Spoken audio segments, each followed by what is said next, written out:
ചാലിയാർ പുഴയുടെ മമ്പാട് ഓടായിക്കൽ കടവിൽ പുഴയുടെ കുത്തൊഴുക്കിനൊപ്പം ഒലിച്ചെത്തിയ മരത്തടി കരക്കടുപ്പിക്കാനുള്ള ശ്രമത്തിനിടെ ഒഴുക്കിൽപ്പെട്ട യുവാവിന്റെ മൃതദേഹമാണ് 4 ദിവസങ്ങൾക്ക് ശേഷം കണ്ടെത്തിയത്. അഗ്നിരക്ഷാസേനയും സന്നദ്ധ പ്രവർത്തകരും തിരച്ചിൽ നടത്തി വരുന്നതിനിടെ എടവണ്ണ പാലത്തിന് സമീപം മൃതദേഹം അടിഞ്ഞ നിലയിൽ കണ്ടെത്തുകയായിരുന്നു. മമ്പാട് ബീമ്പുങ്ങൽ സ്വദേശി യാഷിക്കാണ് മരിച്ചത്. ചൊവ്വാഴ്ച ഉച്ചയ്ക്ക് 2 മണിയോടെ പുഴയിലെ കുത്തൊഴുക്കിൽ കാണാതായ യാഷിക്കിനായി തിരച്ചിൽ നടത്തിയെങ്കിലും കണ്ടെത്താനായിരുന്നില്ല. എല്ലാ പ്രതീക്ഷകളെയും അസ്ഥാനത്താക്കിയാണ് വെള്ളിയാഴ്ച രാവിലെ യാഷിക്കിന്റെ മൃതദേഹം എടവണ്ണ പാലത്തിന് സമീപം കണ്ടെത്തിയത്. കനത്ത മഴയെ തുടർന്ന് ഒഴുക്ക് വർദ്ധിച്ച പുഴയിലൂടെ ഒഴുകി വന്ന മരത്തടികൾ പിടിക്കുന്നതിനായി 3 സുഹൃത്തുക്കൾക്കൊപ്പം പുഴയിൽ ചാടിയതായിരുന്നു യാഷിക്. മരത്തടികൾ കരക്കടുപ്പിക്കാനുള്ള ശ്രമത്തിനിടെ ശക്തമായ ഒഴുക്കിൽപ്പെട്ട് യാഷിക് ഒഴുകിപ്പോയി. ഉടൻ തന്നെ സുഹൃത്തുക്കളും വൈകാതെ തിരുവാലി, നിലമ്പൂർ അഗ്നിരക്ഷാ സേനകളും തിരച്ചിൽ നടത്തിയെങ്കിലും കണ്ടെത്താനായില്ല. നാട്ടുകാരും സന്നദ്ധ പ്രവർത്തകരും തിരച്ചിലിൽ പങ്കുചേർന്നു. ഫയർഫോഴ്സിന്റെ നേതൃത്വത്തിൽ ഡിങ്കി ബോട്ടുകൾ ഉപയോഗിച്ച് വ്യാഴാഴ്ച രാത്രി വൈകി വരെ തിരച്ചിൽ തുടർന്നെങ്കിലും കണ്ടെത്താനായിരുന്നില്ല. 4-ാം ദിവസമായ വെള്ളിയാഴ്ച പുലർച്ചെ തിരച്ചിൽ പുനരാരംഭിച്ചതിനു പിന്നാലെയാണ് യാഷിക്കിന്റെ മൃതദേഹം കണ്ടെത്തിയത്.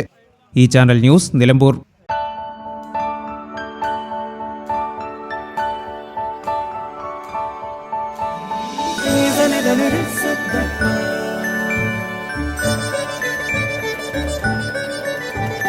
Da da da da da da.